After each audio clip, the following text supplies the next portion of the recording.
Hey guys, M.V.K here, back again. Welcome back to another movie review, guys. And this comes from, this is a movie that I'm sure not a lot of people saw or wanted to see. They just looked at it maybe as a cash grab. I didn't care. I was very looking forward to seeing it.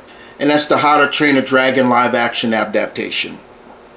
I saw this movie this Wednesday. Past Wednesday. Past Tuesday. It was Tuesday? I think it was Tuesday. No, it was Wednesday. It was Wednesday. It was Wednesday I saw it. And I enjoyed it very much. I loved it. I thought it was great. It was a great, added to the list of my favorite live action adaptations on the list, because it nailed it. It nailed it very much. I enjoyed it very much. Is it just page for page the same? To a degree, yeah, it is. But everybody played their part so perfectly. Everybody, there were people that actually looked the part. They tried to get especially when it came to, like, you know, the Hiccup's fellow young Vikings. You know, they all pretty much tried to look the part. I didn't even mind the actress who played Astrid. You know, I know people was making a big deal about that. She was still damn near perfect. You know, yes, she's very light skinned, but yeah, she was perfect. I didn't even mind that. They even went into detail in the film of explaining, like, they're Vikings, but they're from different tribes of Viking. Like they was like, well, you guys do look more Asian. You're from the East, and you guys that are darker, you're from this. But I was the West. I was like, oh, I'm fine with that. It was just a very good, very, very, very good remake adaptation. I'm trying to get the actress who played Astrid. Her name was Nicoa Parker.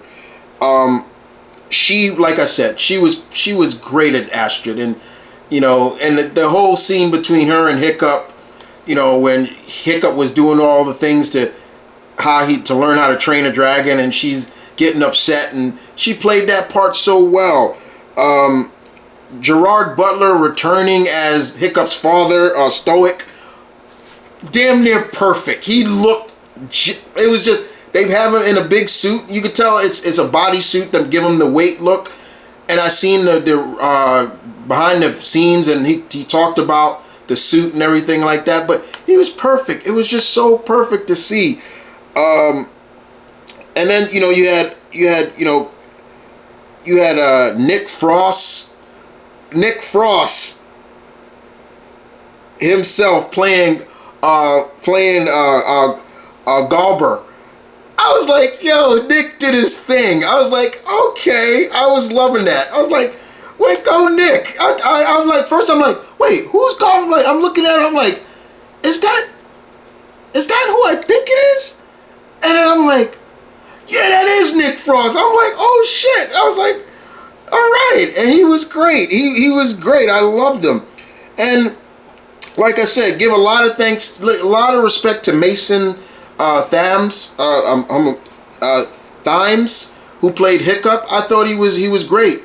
Yes, he did maybe look a little older than he is, because they think they aged Hiccup up a little, because he's 17.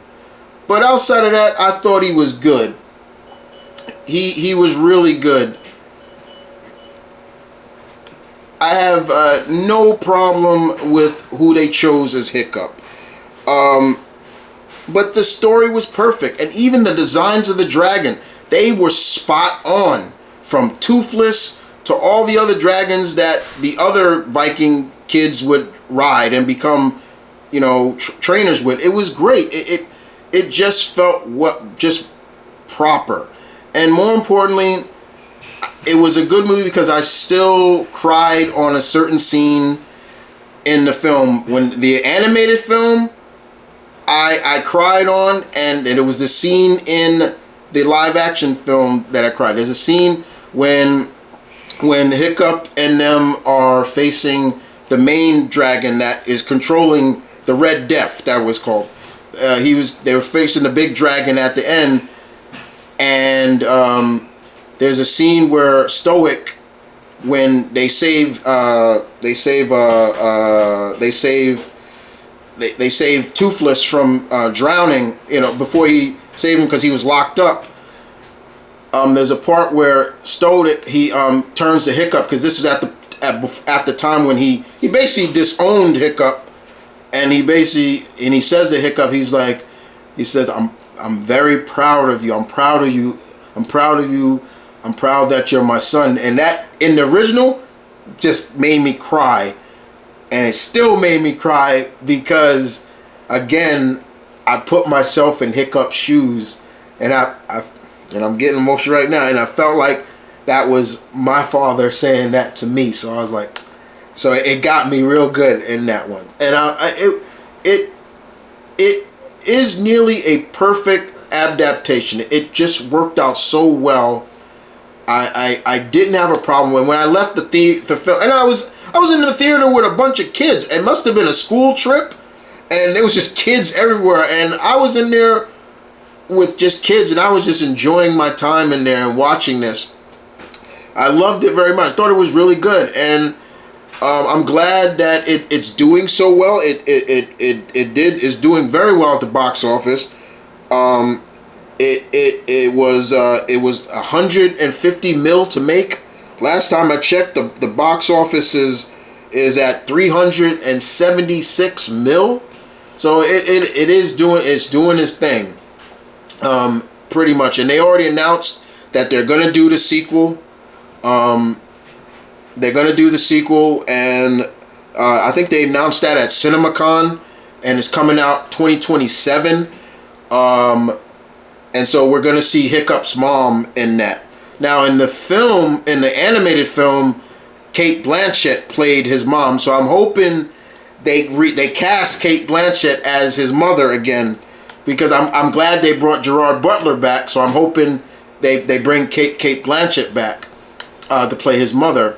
But overall, this was just damn near a fun movie. That's what I went into this movie, just to have fun. I also enjoyed it. I tried to put aside, okay, I've already seen this. I know what's going to happen, and I did, but I still went into it just enjoying the film. It was a good film. It was everything that I was looking for in a live action adaptation. Could they have taken liberties and turned some things? Yeah, they could have did that, but I like that they pretty much stayed true to the original. They stayed true to the original, I should say, but it still worked. So shouts out to everybody who worked on this film. I enjoyed it, and I look forward to seeing the sequel. Excuse me.